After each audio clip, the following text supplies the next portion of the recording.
Hi, everybody. Welcome to tonight's conversation. My name is Rita, and this is a safe place to talk about developmental disabilities. And I want to welcome everyone that is watching, whether you're watching live or on replay. And you're either watching in one of two places. You're watching on YouTube or you're watching in my Facebook group. So I invite you to shout out and say hello if you're in Facebook. Remember, you have to give StreamYard permission so that I can see your name if you would like that. If not, that's quite all right. Hello. So yes, we have some folks that are joining us. Good evening to you all. And again, if you want me to give you a personal shout out, you have to give Facebook and StreamYard permission to talk to each other, but it's no problem if you don't want to do that. If you're on YouTube, welcome. Our conversation tonight is one that is going to be in depth, one that I'm very excited about. And as folks are joining us, I just want to tell you a little bit about how this conversation and how I just met Barbara a few weeks ago, actually, by phone and virtually. So I'm in another Facebook group specifically around a particular Medicaid waiver. And another parent in the group said, I'm real concerned about what's going to happen when I'm gone. So that started a conversation. And so another mom in the group said, well, I know this great woman. Her name is Barbara Monday, and maybe Rita can interview her.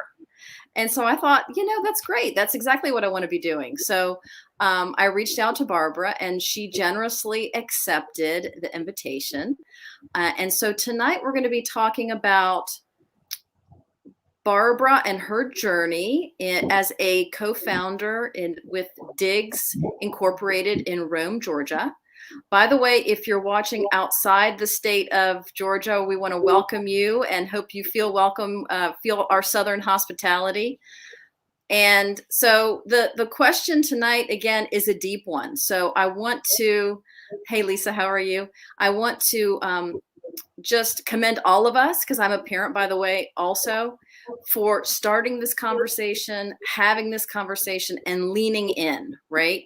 Because I don't know about you, but the more ideas and the more information that I'm able to get, it just helps me and my family, and I'm hoping that is the same for you. So we have about 42 people on. So again, we're going to just go ahead and get started. Tonight, I think we're looking at what happens after we're gone as parents. We're not going to live forever, unfortunately.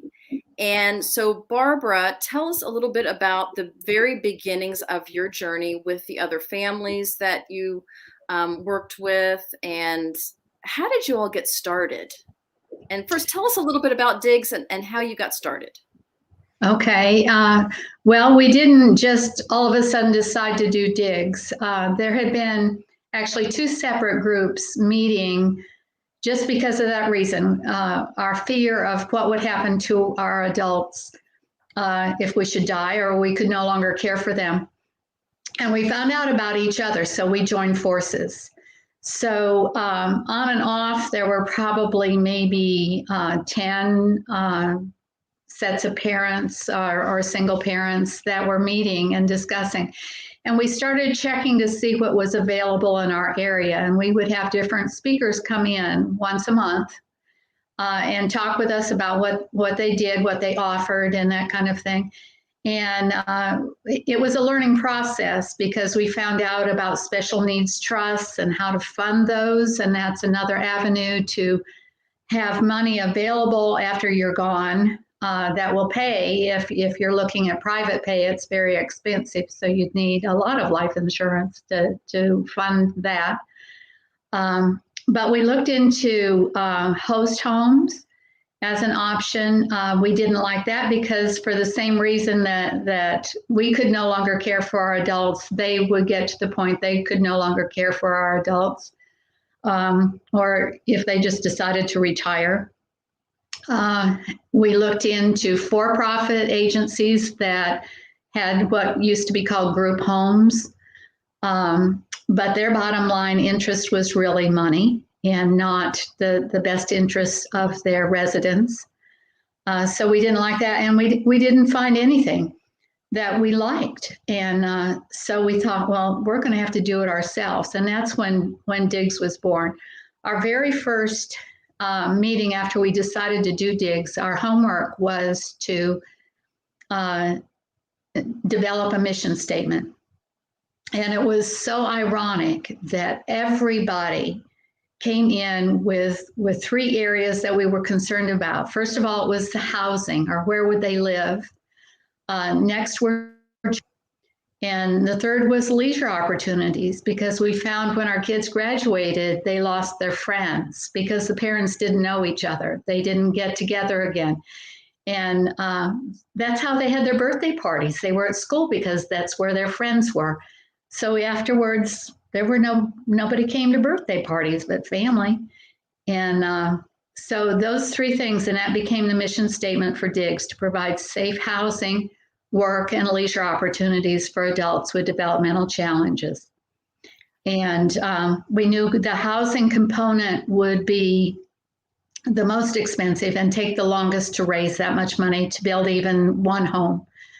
And we decided to build rather than to remodel an existing home, just because of the requirements and the expense to change a home to meet those requirements. In the long run, we felt it would be really less expensive to build. So let me just back up just a quick bit, because this is very fascinating. So 10 parents get together and you start having meetings where you bring in speakers. And so the group starts to gel. So how long did it take from when the group started to get together until you actually formed an organization? And I'm assuming you formed a nonprofit and started building homes. It probably was 3 or 4 years, because we started meeting in the early 2000s, and we got our nonprofit set up in 2006, and we got our 501c3 in 2007. Okay, so you were together for a good long while. Right. And someone is asking. We thought we could find something out there. Right. So someone asked, what was number 2? She broke up. I think number 2 was jobs. So you said homes, leisure, and jobs, employment. Yeah. Right. Work opportunities. Yeah. So it took a while. So these things don't happen overnight, right? No, They take a while. You have to learn to trust. There's planning. There's a trust, right? That a rapport that needs to be built with the family members too. Exactly. Well, yes, definitely. But I was in a unique situation. I was a speech language pathologist for self-contained classes in Floyd County. And so many of their children were students that I worked with. So I knew those parents. But looking from their point of view, your kids are bused into school. You come into school for your IEP meetings. You don't meet the other parents there. So they didn't know the other parents. But in a way, it was unique that I did know many of the other parents. Okay. And you have a child as well. Yes. My Tom is 46 years old now, and he's living in our first home that we built. And so when you started planning, he was in his late or mid 30s? Probably, yes. Okay, somewhere around there. So, and you said that you all decided to build homes. How many homes do you have, and how many people do you serve? Well, according to the Medicaid waiver, the 2 sources of funding you need to have are Social Security, disability, and the Medicaid waiver for housing. And 4 are allowed to live in each home. So we just recently completed our second home that was designated for women. And we're still waiting for the state to come and do the inspection so that we can get the certificate to open the home. And I hear that's a very lengthy process. So you all wanted to you wanted to stay small, right? You didn't want a very large organization, which I have a deep respect for, just small organizations that do really great work. We're in a small community anyway. We certainly would like to grow, but what helped us grow was we knew it would take a long time to raise the money to build a home. And in the meantime, work is another difficult situation, but we could certainly start some leisure opportunities on a shoestring that didn't need to cost a lot of money. Okay, so you got the parents together, you decided to start something that was doable, like for the leisure opportunity. So you started there. Right. Someone is asking, was the land donated? Yes. Yeah, one of our grandparents actually donated the land for the first home. Wow. Okay, so tell us again why you all decided to build instead of rehab a home, or? Well, in some cases, they require the height of the windows to be a certain height. So and door openings and that kind of thing. So you're looking at a lot of construction that you'd have to do to an existing home that somebody else wouldn't have to do. Okay, so there were specifications you had to, okay. Right. So your land was donated, and then so your fundraising, how did you all raise the initial funds for the first home? How was that, and how long did that take? Well, that was 2007 that we got our 501c3 and could start raising money, and we opened the home in January of 2015. So it took us about 7 years to raise the money to build that home, and it took us almost 7 years to raise the money to build our second home. Okay, so again, this is a process. It's not a flipping the switch on and off. It's not going to happen overnight. Right. So how were you all patient with the process? I have a lot of questions, Barbara. So, and folks do too. Well, so actually, it was easy because the first activity that we started was a choir. And I worked with a teacher, a self-contained special ed teacher, who, when she first started out, wanted to be a music therapist. So she had the music background. And we had worked with the kids at school. And because I only worked with the self-contained students, I would go with them on field trips, or I'd go to music with them, or, whatever they were doing. And the music teacher had taken a special interest, and they learned a lot of Christmas songs. And so we went to the Board of Ed's Christmas dinner and sang. And then we started taking them to nursing homes and singing. And this teacher said to me one day, she said, "This is so much fun. I wish we could take this show on the road." So after we had our first fundraiser, we had a little bit of money, enough to buy T-shirts. And I called her up and I said, "Are you ready to take the show on the road?" And she screamed and she said, "Yes." "You mean we can do a choir?" And I said, "Sure." And I said, "You know how to do it." So we, got the word out through the day service centers and with any of the kids that were still in school.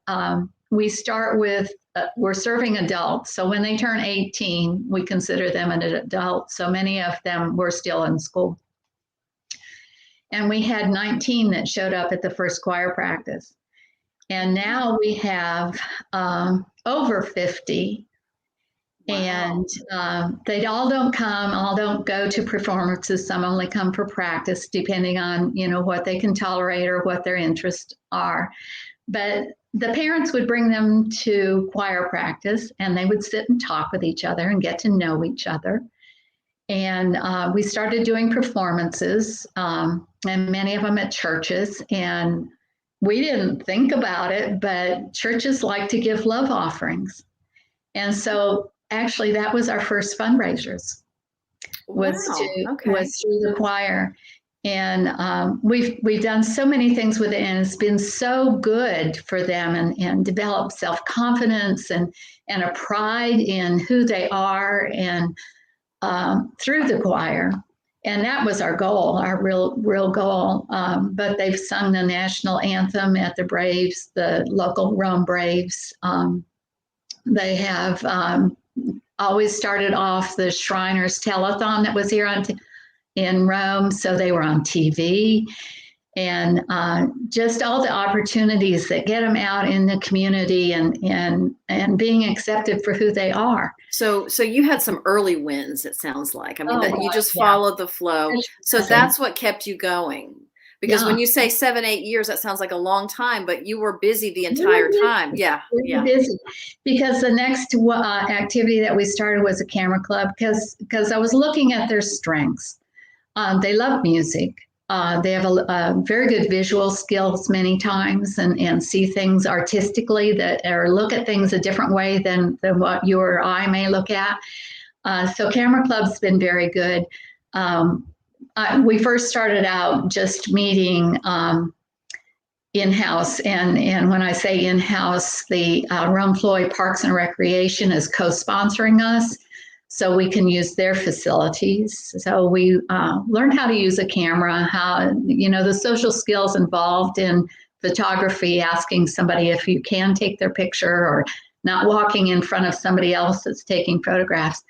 And I can take that group out into the community anywhere, and be proud of them and how they act, and are truly interested in looking and finding unique things to take pictures of.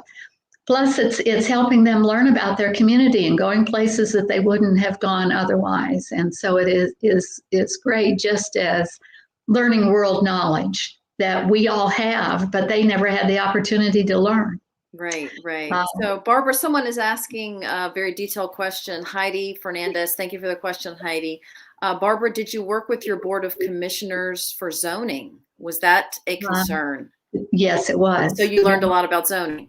We sure did, because at the time they were requiring a special purpose zoning for homes, and we had some interest in that before we were ready to build, even because there was a woman who had 2 residents, and when she went to 4, they were making her get a special zoning for that, and the neighborhoods were in an uproar over it, petitions going out, and all of that kind of thing. And we went to the city commissioner meeting the night that they were going to vote on that, and we spoke about it, and we reminded them about the Fair Housing Act. And actually, that zoning was illegal. They could not require a special needs purpose zoning, and we got that rule changed. So initially the community or the neighborhood was not in favor? No, and that must have been very hard. Was it very hard? It was. I had some very nasty, I stopped answering the phone, but they would leave very nasty messages on an answering machine, and they were protesting. And we had planned to have the choir sing and do a nice groundbreaking, and we decided we didn't want our adults exposed to that kind of thing. And I'm glad, because they came to the groundbreaking, and we did a smaller one with just parents or whomever that was able to come. And have those neighbors sort of come around at this point? Oh gosh, yes. Oh, yes. Good. Okay. To back up, when we were meeting, one of the speakers that we had come and talk with us was from Developmental Disability Ministries.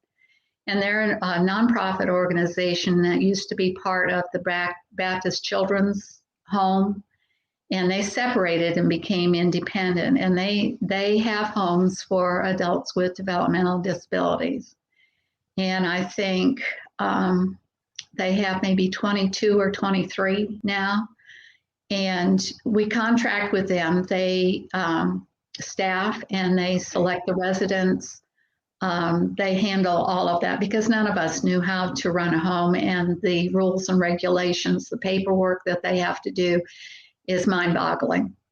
Okay, so you all own the homes. So DIGS own the homes, and DDM staffs the homes. And so runs you have the homes. And runs the homes. Yeah. So you have a contractual agreement of some sort. Okay. Here's a thought, and folks are chiming in, which is great to see. So thanks. We've got about 82 people on, which is wonderful. Thanks for joining today, or tonight rather. Where was I going with that?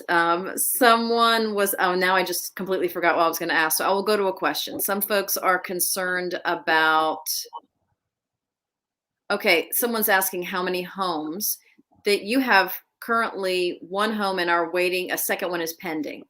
Right. Okay. It's finished. It's ready to be moved into, but we have to wait on the state. Okay, so the question came back to me. So you own the home. I mean, not you, but Diggs owns the homes. DDM staffs the homes. Had you all considered, as you were planning, serving people in their own homes? So say someone has a 1-bedroom apartment and, serving someone in their own homes rather than building a home and having 4 people live together. Was that an option? It could be an option through the waiver. They offer that as an option. It's very difficult to get staff.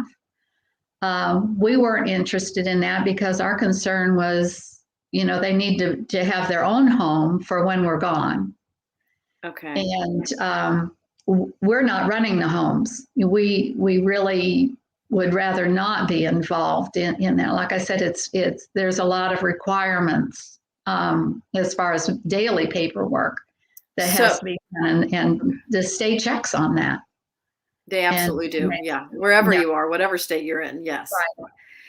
So given the relationship with Diggs and DDM, then someone's asking about a succession plan. So for when the founders pass on, et cetera. So is DDM who you have in place to keep things running? As far as running the homes, yes. Certainly, after I'm gone, there's going to be other Diggs parents. And we all look out after all our kids. They're our kids, whether they actually are somebody else's or not. We watch out after all of them. And after I'm gone, I know that somebody's going to be watching after my Tom. And just because there's other parents that are involved in Diggs and what we do. So say the panel, or not the panel, the co-founders, I don't know, in 20 years have passed. Right. You're saying you have built in another layer, or sort of the next generation, right, of parents to come in. Right. Because with the choir, there's adults there of all ages, ones that have maybe just turned 18 up through, I think our oldest one now is maybe in their 70s. So you have, say, for example, you have some of those younger, for sake of another, it's not the right word, the parents of younger adults are in part of the board as well. Yes. Okay. We have like an advisory committee that meets once a month. We meet while choir practice is going on, so that we don't have to have another night that we're going out for something else. And their input is taken to our actual board of directors, as far as issues that come up. So we try to get everybody involved in one way or another. And so they know what's going on and how things are done. So it sounds like you do have a plan in place. If not a formal plan, you do have a plan in place. Wow. Okay. Someone says, speak a little bit about the program, group housing, search for work, self-directed leisure. Isolation is so common for people with disabilities. How are Diggs participants connected to the wider community, one-on-one, not labeled as disabled, or simply how do you avoid segregation? So I think folks are, Well, I have been places and would speak about it, and I say we don't discriminate. Even if you don't have a disability, you can come to our activities. And because not just the choir, but we have camera club, we have a dance club, we have an art club, and we have a social skills group for adults with autism. So that group has mentors that come in and work side by side with the adults with autism. We have anybody can come to our dance club, and we have had people actually come. We have several colleges that are here. Berry College is one that has students that go out and have them interact with our guys, and they come to dance club. They have a dance group that's called the Vikings, and they come and dance with our guys, teach them new dances, and have a good time. And then with employment, are folks employed in the community? That area is really probably the last thing that we can work on. Finding jobs is very difficult. We are getting a little bit more support through vocational rehab as far as supportive employment. But I think it's a learning process for them as well, that having people trained that know how to actually work with somebody and support them in their employment and actually be effective is a challenge. One of our fundraising things is doing our garden art, and we meet every Wednesday, and we have our adults under normal circumstances. Now that there's COVID, it's different. They were coming and we're mostly volunteers, and they come and they volunteer their time, but they are actually learning work skills. I consider it a pre-vocational program, because they're learning to come and actually work and pay attention to what they're doing. Because I have one that I say, you can't talk unless you can talk and work at the same time. And that's hard for some of our guys to do that. And I think it's hard for a normal person sometimes to be able to talk and keep working at the same time. And doing what the boss says, how to take a break and come back from your break on time. Are things that I include in that, so that they're learning skills that would apply to an actual job if they do get the opportunity. And hopefully one day we'll be able to have that program be big enough that we can pay as well. Because I have a dream as far as what all we could do if we actually had a large tract and be able to build maybe a strip mall that had businesses in it that would have jobs for our guys, or a small farm that they could be do pet sitting, or continue to work on our garden art there, to garden and to sell herbs or blueberries or things that don't require a lot of pesticides and that kind of thing. So a social enterprise of some sort then. Right. It sounds like, yeah. Because what I see is that a lot of parents are getting involved in starting businesses so that their child can have a job. Isn't that the truth, Barbara, that it's really the families that really are the driving force, right? It really is. Yeah, it really is. And you can't get into doing something like this if you don't look at it as a long haul kind of thing. And long haul, okay. Going to stick with it to make it happen, because if you don't, nobody else is going to do it for you. That's right. So Deborah asks, what's the typical demographic of your participants? Oh gosh. As far as race, we have, probably a percentage of ones that are Black and white. We have different income levels. I don't know exactly what about age. Yeah, what about age? Yeah, what's your average age of started at 18, and like I said before, I think our oldest one now is in their 70s. So we have a broad range of disabilities. Some are very mild. You wouldn't know that they had a disability unless you were with them for quite a while. And then others that are severe. Profound. So getting to that point that you just made, someone is asking, is DDM, and I don't know if you meant DIGS or DDM, or maybe you did mean both, willing to manage homes for those on the more severe end of the autism spectrum? I think that's a challenge that's certainly out there. It is. Yeah.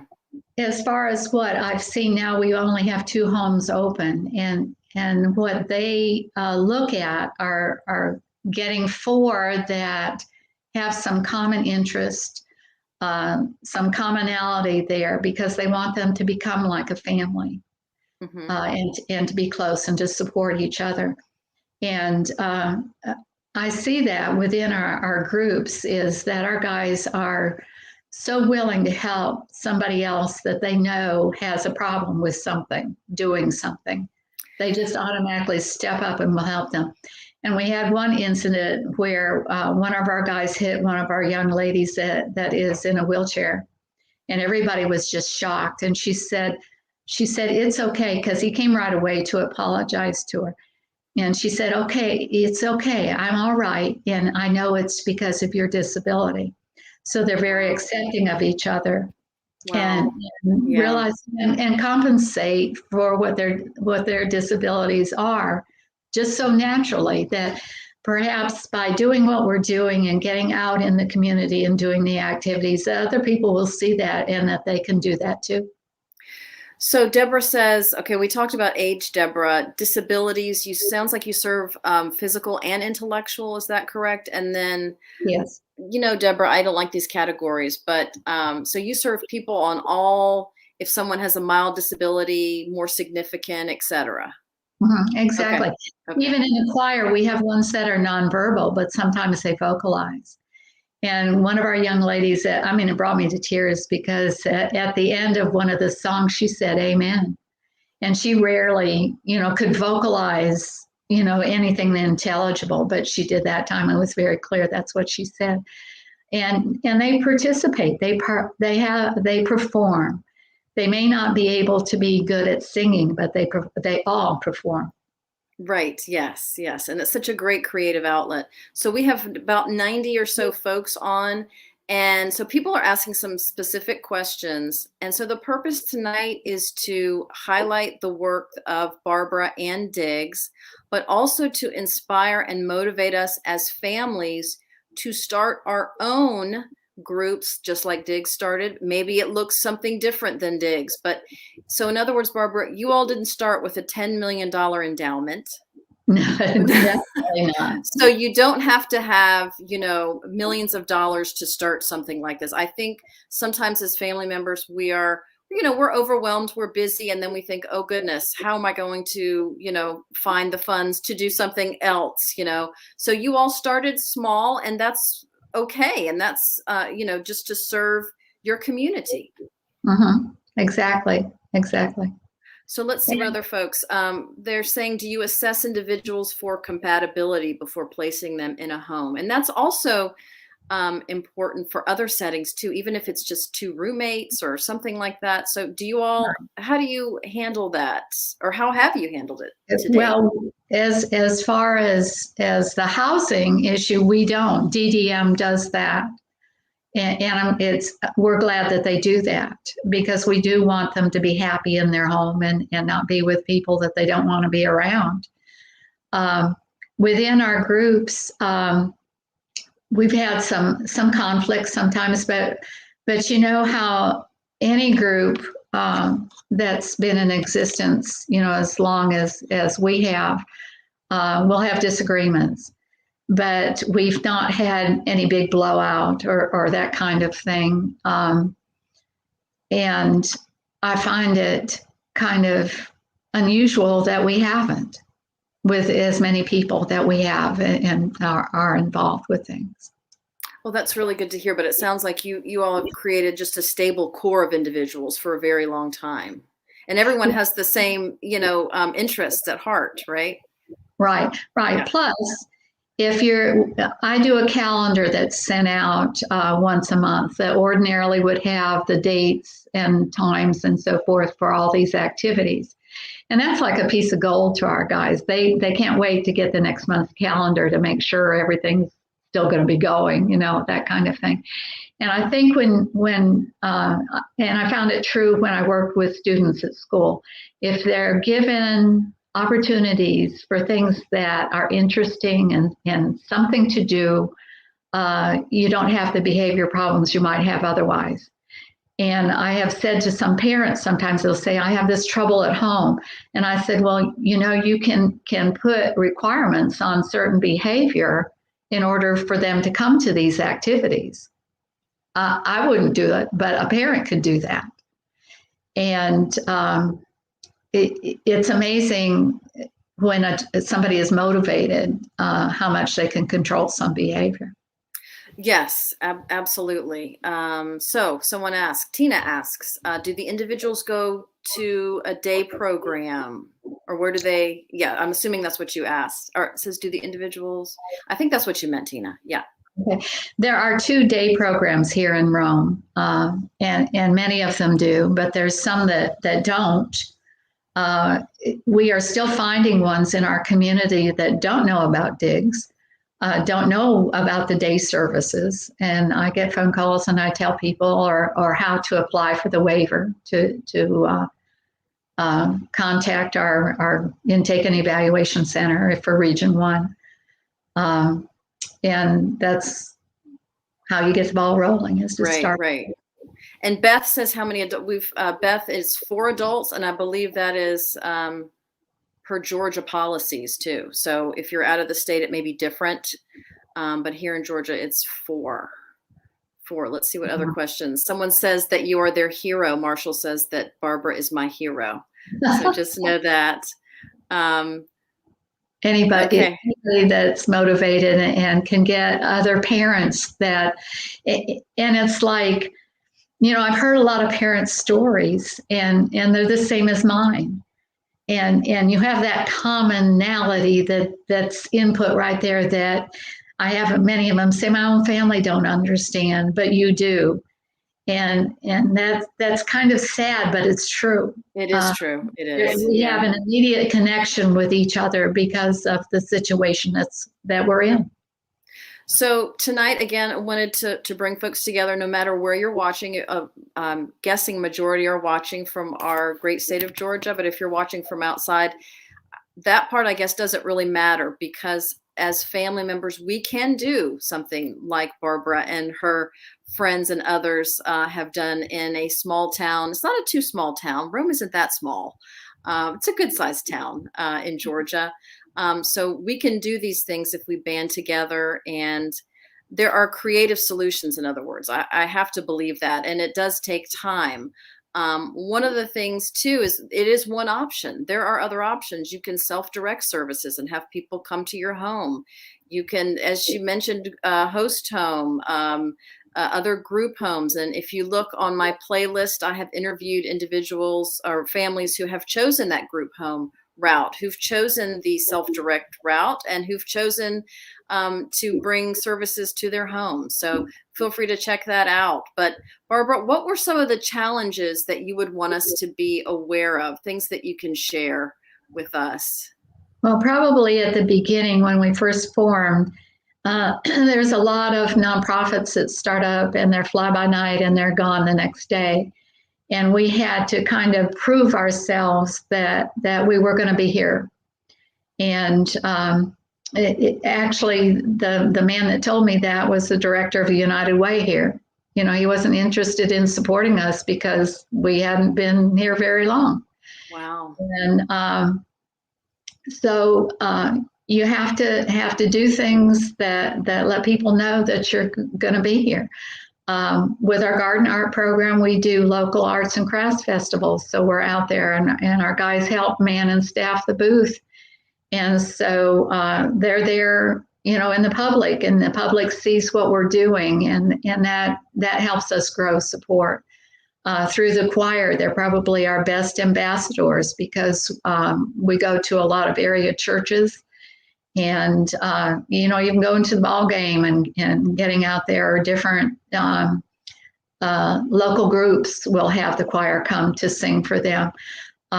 Gets that exposure of who Diggs is and what our guys can do, and how meaningful the things that we're working for are for a certain part of our population. And I always say it takes a village. So Faye is asking me, and I know Faye, she said, did you see my question about the requirements to get into the home? So can you talk about that? And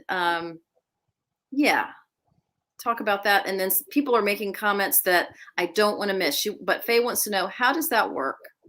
Well, the first requirements really are to have those 2 sources of funding, the Medicaid waiver as well as Social Security disability. Then the other is you apply. DDM has an application process, form to fill out and that kind of thing. They look at age, they look at interests, they look at behaviors, they look at everything, just to make a decision of who would work together and be in the home. I don't know how many applied for the first home. But with the second home, we had 9 or 10 that applied for that. And so I don't know if they do a pros and cons checklist or exactly what they do. So they handle that. So yeah, but you want it to be a good match on both sides too. I would, I would certainly encourage the parents to sort of interview the organization as well, to ask them questions, so that they're comfortable too.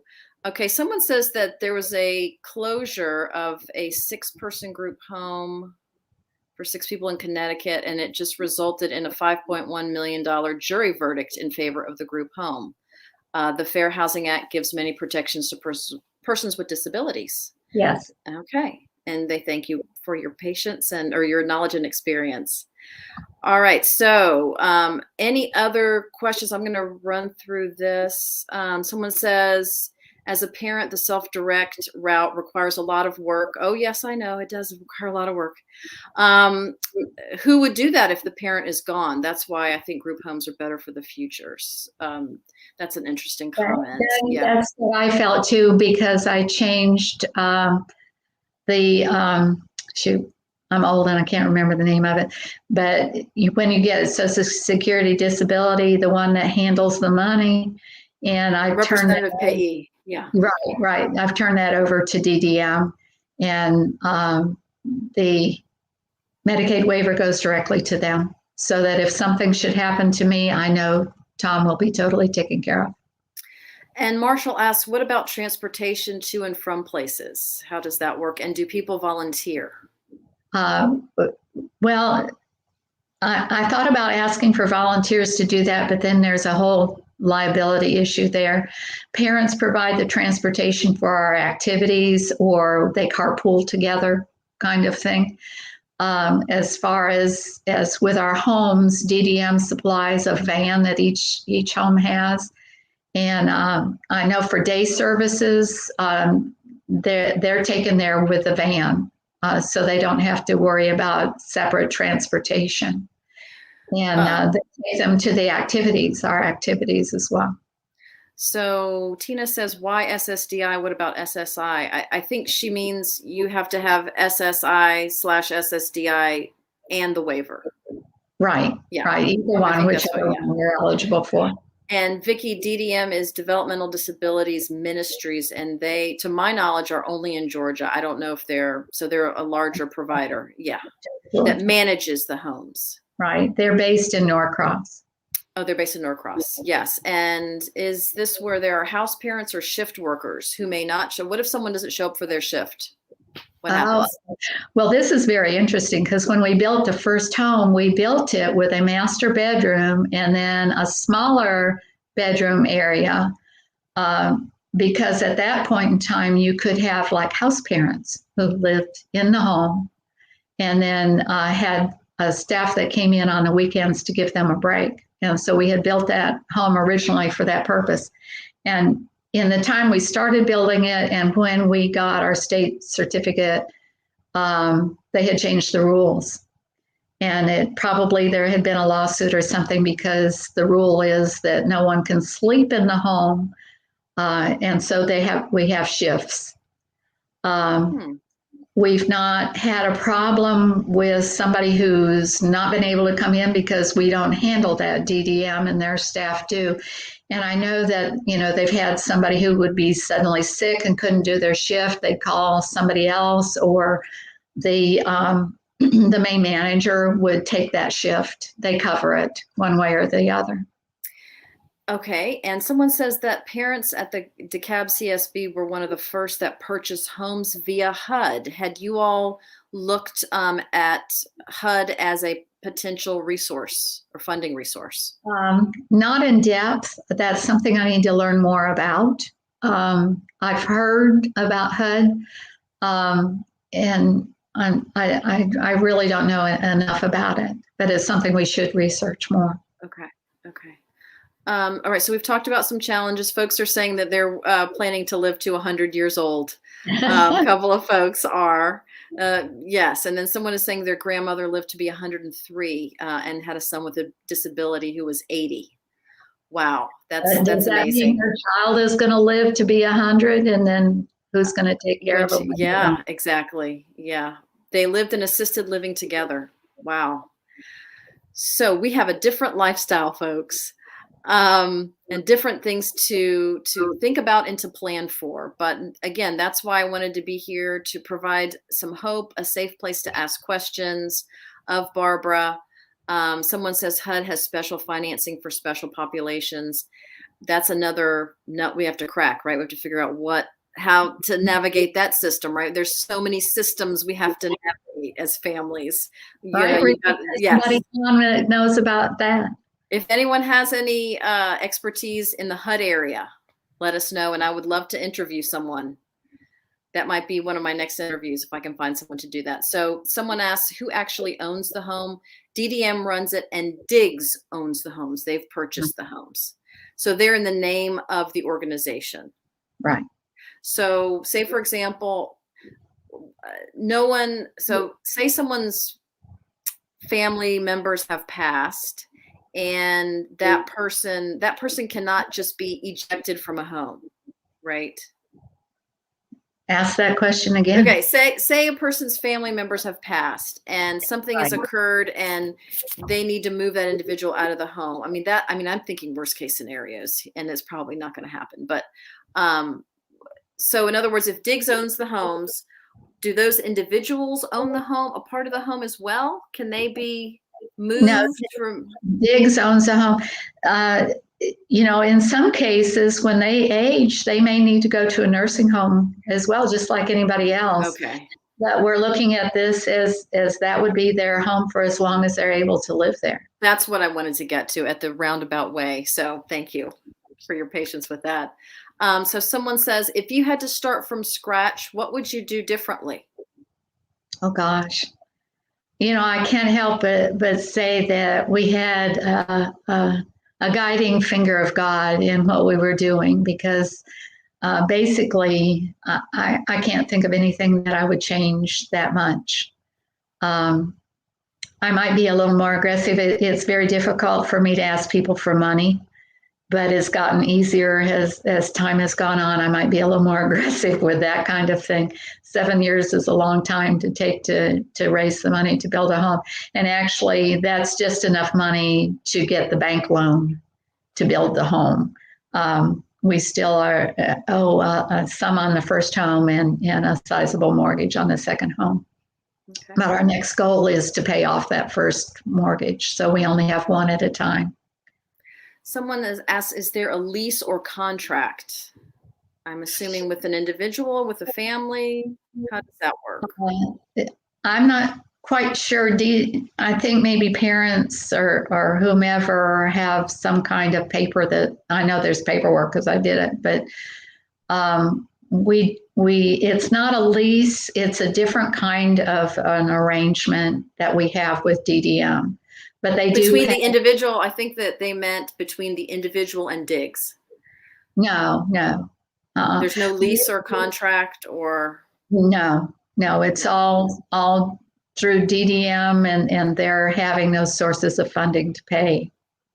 Someone is asking. They've been very patient with me. Who maintains the homes? Who does the maintenance of the homes? DIGS does. DIGS. Because you all own the homes. You do the maintenance. Okay. Right. Do the tenants pay rent? Well, they do. In effect, because the Social Security disability, part of that money is for housing as well as food. That doesn't change. It's still paying for those same things, only paying it to DDM to provide that. They pay it to DDM. They don't pay it to DIGS. No, they pay that to DDM. Okay. Someone asked, does DDM only run homes, or does DDM also own homes they manage? It sounds like they run the homes for DIGS, but then they also have their own homes. Correct? They have their own homes. There is another parent group in Jasper that they also run their home for them. And I believe Canton also has a parent-owned home that they run for them. Okay. And the rest of the homes are theirs. Was it difficult to find a builder and receive bids? It was difficult to find a builder that we could trust. Wow.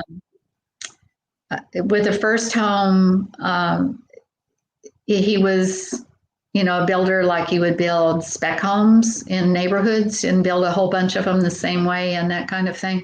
Mm-hmm. And so the flow of work sometimes would slow down and them not be there for, weeks at a time. But with the second home, we found a builder who has a child with a disability. Okay. Yeah. And so he kind of looks at it differently. And wow. That's a good thing. We all have to stick together. Okay. So I think we've answered some of these questions. Someone is saying, have you thought about building a tiny home next to the home that someone could sleep in? That's an out of the box idea. Yeah, that is. That's getting around the policies. I don't know if that would work, but it's very creative. Rome doesn't allow tiny homes. Oh, well, there you go. Okay. So my other question is, it sounds like you have a great relationship with City of Rome, right? Yes, or do you? We do. Yeah. Okay. So do they sort of look out for you all too?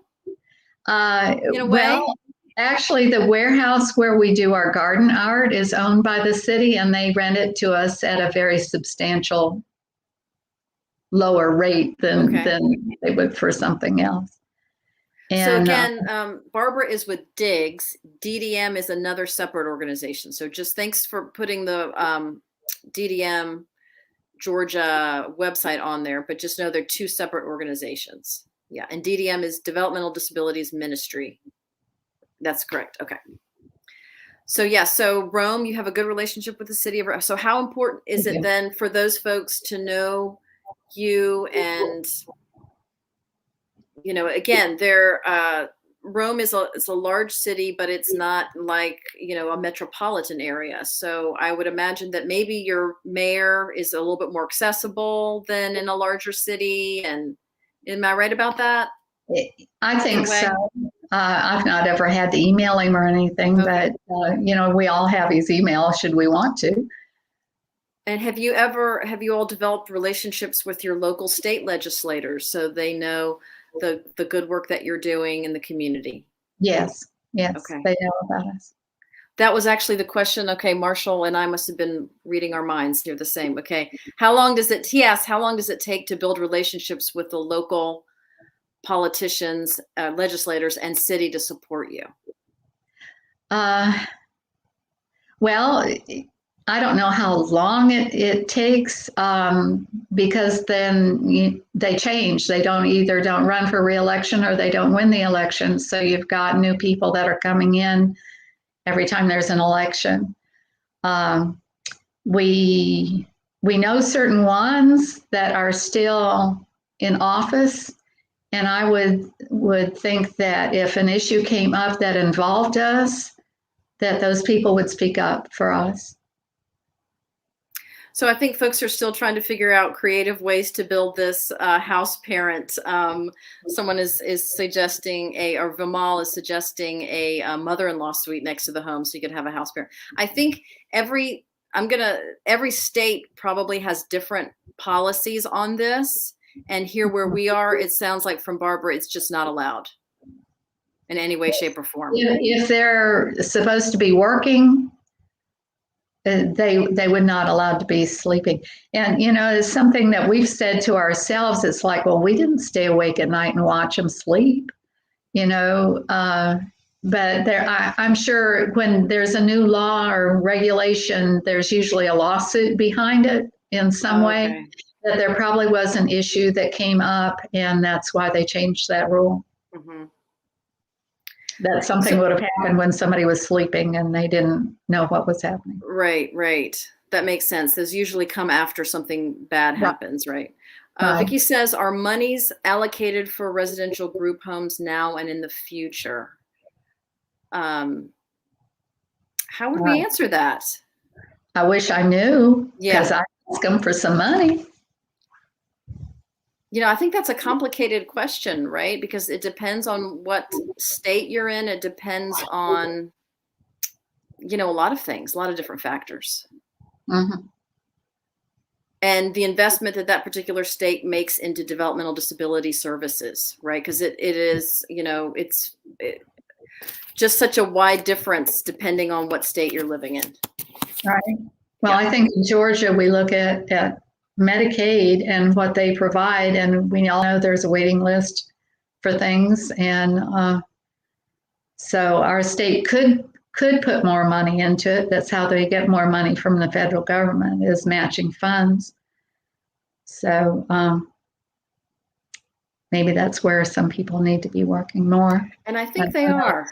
So Vicky says, so individuals pay their own fees.